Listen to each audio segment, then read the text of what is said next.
futbollit i bën mirë. Kjo tash i ka ndryshuar disa rrethana në aspekt të kampionatit botëror, ka shumë më shumë ekipe. Nga njëra anë është mirë që i jepet shansi edhe kushtimisht ekipeve më të vogla të marrin pjesë në kësi evenimente, nga ana tjetër mbase mund të humbet pak kualiteti i botërorit.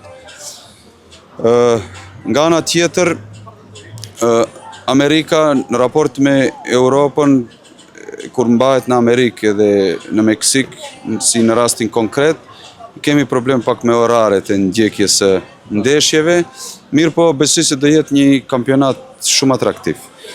Duke marrë parasysh se besoj se Brazili do jetë aktiv tani me Ancelotin, do jetë një muhabet ndryshe. Anglia ka një ekip goxha interesante edhe pse një kohë gjatë s'kan arritur të mbrijnë deri në finale. Nga ana tjetër Spanja do jetë atraktive.